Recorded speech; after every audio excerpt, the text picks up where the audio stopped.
exemplo, que Cristo ressuscitou dentre os mortos. E agora, o apóstolo Paulo relata-nos que antes, versículo 3, ele fala que antes de tudo eu entreguei a vocês o que também eu recebi, que Cristo morreu por nossos pecados. Ali, Jesus, na cruz do Calvário, ele morreu. Na cruz do Calvário, Jesus não ressuscitou. Jesus ressuscitou, foi ali na tumba. Jesus ressuscitou ali, foi ali já com os lençóis ali coberto e tudo. Jesus morreu na cruz do Calvário. Tiraram Jesus da cruz do Calvário e colocaram ele aonde?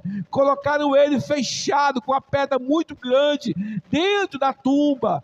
Mas aqueles que acreditavam, dizendo que tinha matado o meio nazareno Jesus, não sabiam que após 3 dias o milagre ia acontecer, como de fato aconteceu.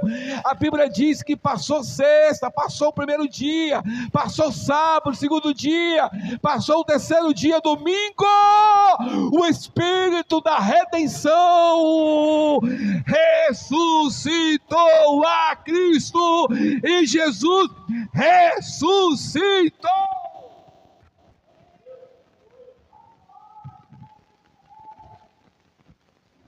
Jesus ressuscitou. Jesus ressuscitou. E agora, Paulo alegra-nos dizendo: se Cristo ressuscitou, nós seremos também ressuscitados. Aí uma pergunta que se diz: mas seremos mortos? Olha, conforme lá em segunda, acho que, se não falar bem a memória, eu acho que é a primeira ou segunda Tessalonicenses, capítulo de número 4,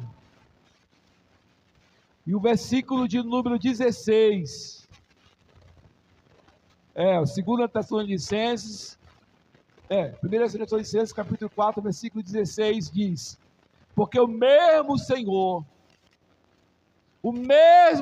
olha só que palavra linda, dada a sua palavra de ordem, ouvido a voz de arcanjo e ressoada a trombeta de Deus.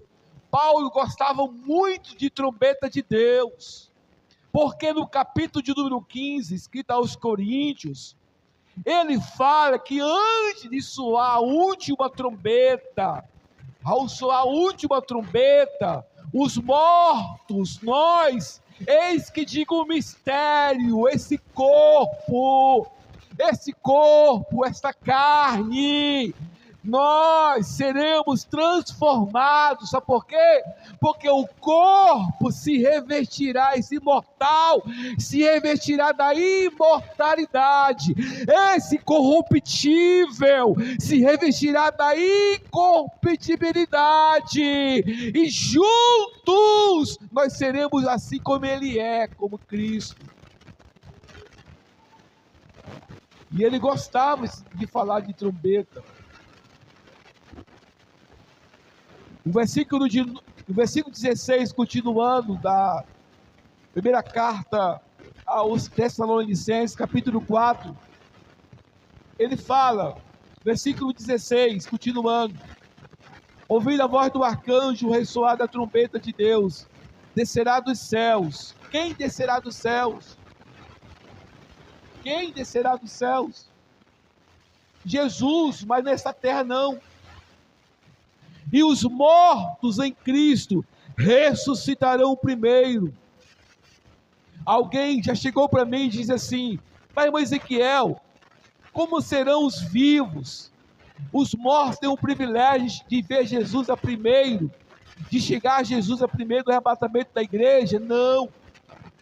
Conforme, aí eu falei para eles, abre a sua Bíblia, 1 Tessalonicenses capítulo 4, versículo 16, versículo 17, versículo 18, ele leu, ele entendeu, e o versículo 17 diz: depois.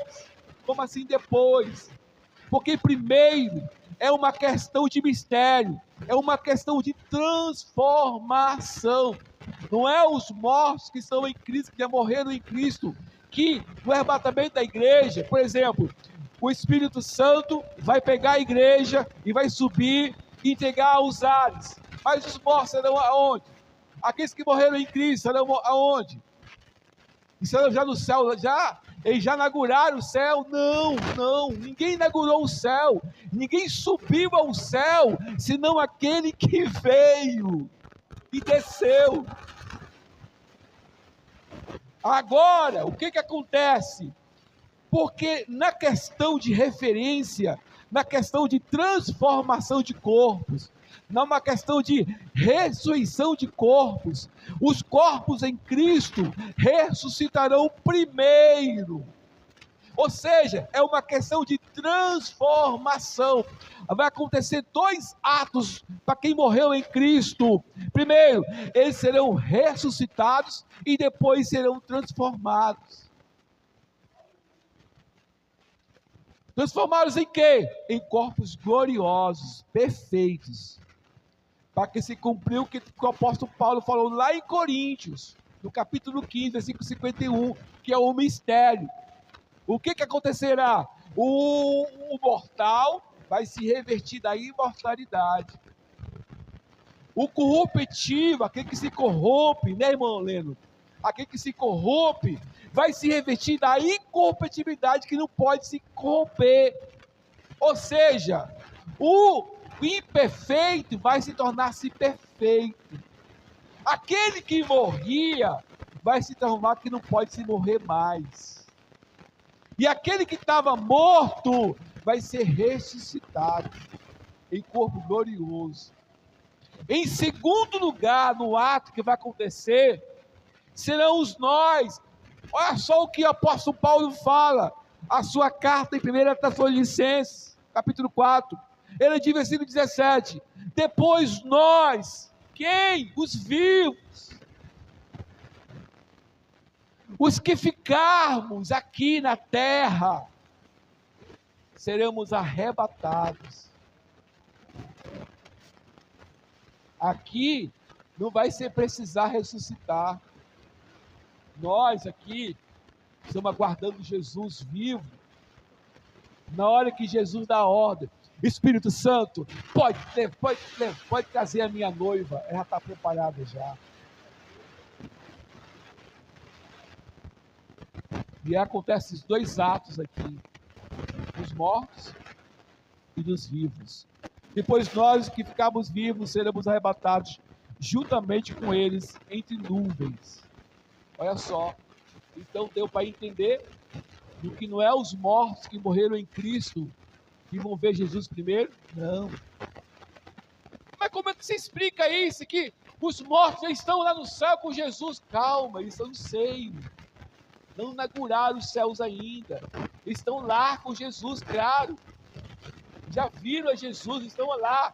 Naquela questão da tranquilidade, da paz, da alegria, do gozo, da perfeição. Ok, mas é necessário um mistério acontecer. Aí você volta lá, 1 Coríntios, capítulo 15, porque precisa acontecer o mistério.